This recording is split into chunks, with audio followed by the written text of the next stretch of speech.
In 2023, scientists for the first time recorded what happens to the brain at the moment of death, and what they saw contradicts everything official science thought it knew about this. Instead of fading, the brain at the moment the heart stops suddenly surges, activity dozens of times higher than during normal waking life. This was published in the journal PNAS.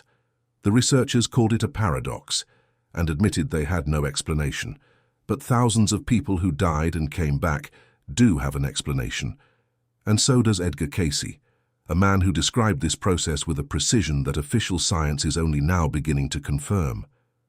Today, what exactly happens second by second, and why it changes everything? Stay with me, because what you're about to hear about the third minute will change how you treat the people in your life starting today. Let's start with the moment that happens before the heart stops, because the body knows before you have time to process it. In the seconds before death, regardless of the cause, thousands of people describe the same thing. The pain disappears, completely. Not dulls, disappears. A person who was experiencing something unbearable a moment before suddenly finds absolute peace. Cayce described this across dozens of readings. He said that in the moment, the soul begins to separate from the body. Physical suffering stops reaching consciousness, not because the body stops sending signals, but because consciousness has already begun shifting to a place where those signals no longer matter. This is the first thing that happens, and it happens before any instrument registers the heart stopping. The first seconds after cardiac arrest, the 2023 study from the University of Michigan recorded exactly what Cayce described 70 years earlier. At the moment the heart stops, the brain doesn't shut down. It ignites. A massive surge of gamma waves, the same activity that during life only occurs in the rarest moments of absolute mental clarity. Researcher Jimo Borjigin wrote in her findings, "The dying brain can generate well-organized neural correlates of consciousness even in the absence of oxygen." Official science, the journal PNAS. Cayce called this the moment of maximum clarity, a state in which consciousness finally sees without the filters that the physical body places on perception throughout an entire life. The body dies. Consciousness, in this moment, reaches its peak. Now, a real story. Pam Reynolds, an American woman, 1991.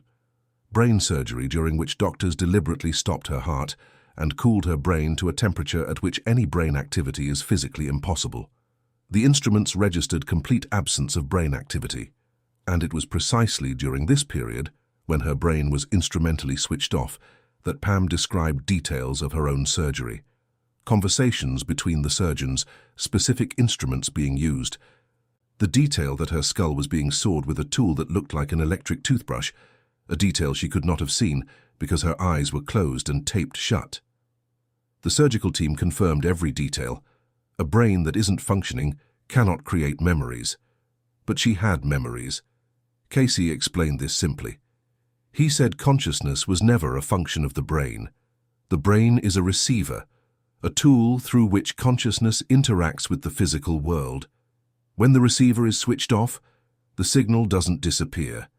It simply is no longer limited by that receiver. Approximately 10 to 15 seconds after cardiac arrest. What thousands of people describe as leaving the body.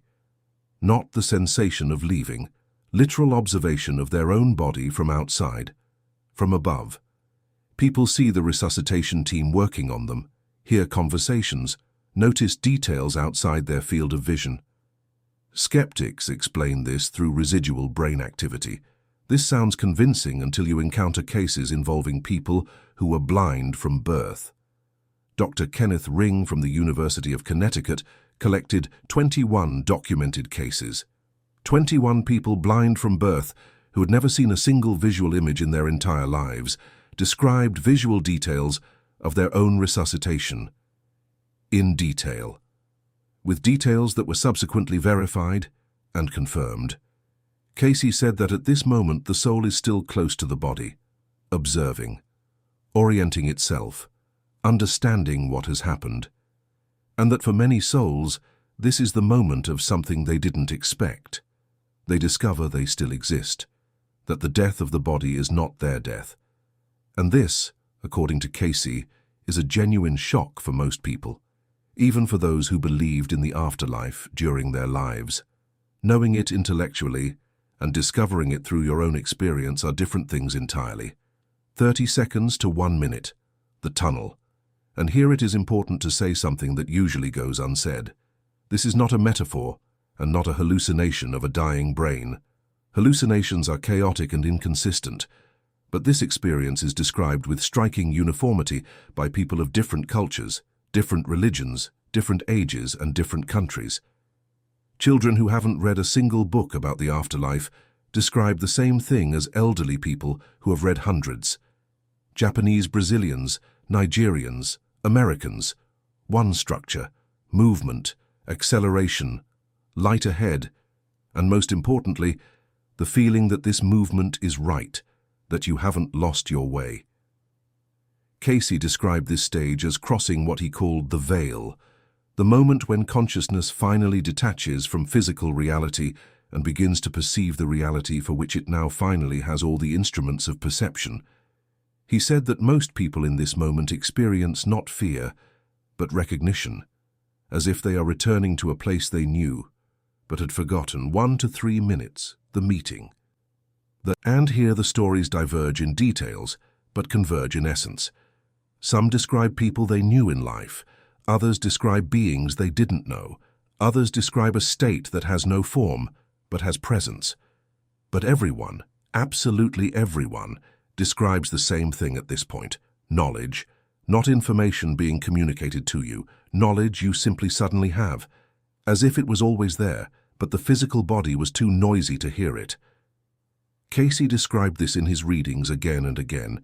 He said that on the other side there is nothing that needs to be explained, because explanation assumes you don't know something, and there, you know, not because someone told you, but because the limitation that prevented you from knowing has disappeared along with the body. Now, the life review. And this is the most important moment in this entire video. Not because it is the most beautiful, but because it is the most practically significant for the life you are living right now. Cayce described the life review across hundreds of readings, and what he described coincides with what thousands of people who have experienced clinical death describe, with a precision that cannot be explained by coincidence.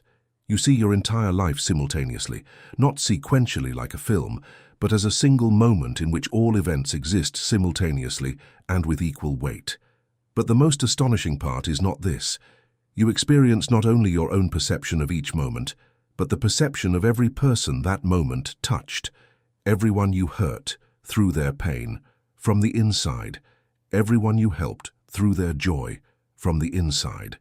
Every moment when your word or action changed something in another person, you live through from their side, completely, without the ability to say you didn't know. Because they're, you know, a real story. Michael, an American, 42 years old. A heart attack right in his office, 8 minutes without a pulse, resuscitated by colleagues before the ambulance arrived. When he came to, the first thing he said to his wife was not about light and not about the tunnel. He said, "I saw that conversation." She didn't understand which conversation. He explained. 7 years earlier, he had told his son, who was 13 at the time, that he wasn't trying hard enough in school. An ordinary phrase. He had forgotten it within a day, but in the life review, he saw what his son had felt. How that phrase had settled into the boy as a belief that he wasn't good enough. How that belief had influenced the choices he made over the following years, the relationships he built, the decisions he took. Michael left the hospital, and the first thing he did was call his son, who was by then 20 years old. He told him everything. His son was silent for several minutes, then said, "Dad, I've been thinking about that my whole life." One phrase said 7 years earlier that the father didn't remember, that the son hadn't forgotten for a single day. This is precisely what Cayce called unresolved karmic debt, and it is precisely why many souls return to the other side with things unfinished, not because they were bad, but because they didn't know what in their life required resolution. Now, time. One of the strangest details of the entire experience. Subjective time in this state does not correspond to physical time at all. People who were clinically dead for 3 minutes describe an experience that subjectively lasted hours. A woman who had no pulse for 4 minutes described having enough time to meet several people, speak with each of them, understand something important, and come to the decision to return. All of this in 4 physical minutes. This is incompatible with the idea that the experience is a product of the dying brain. Because the dying brain operates in real time, it cannot create subjective experience dozens of times longer than the physical duration. Cayce explained this simply. He said that time is a property of physical reality, a coordinate system that consciousness needs when it is enclosed in a physical body in order to navigate. Where there is no physical body and there is no such coordinate system, and what we call several minutes of clinical death, from the perspective of consciousness, can be any duration at all. Because duration, there is not measured in hours, but in depth. And now finally the most important thing, what the 2023 study and all thousands of near-death testimonies say together. What Cayce repeated in every reading about death. The death of the body is not the end of consciousness. It is a change in the conditions of its existence.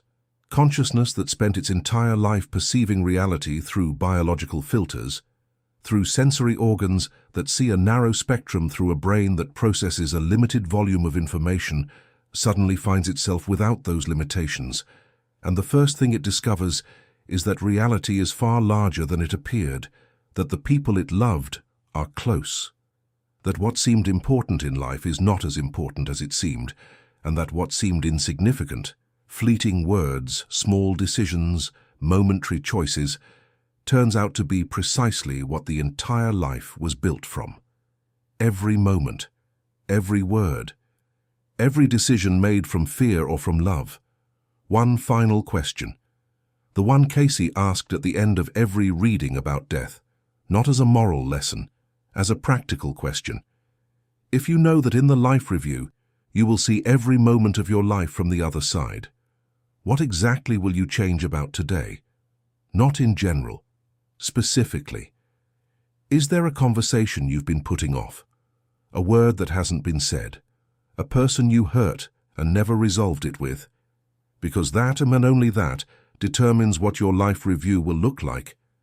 Write it in the comments, not for me, for yourself. Because the moment you acknowledge it, that is the first moment you begin to change it.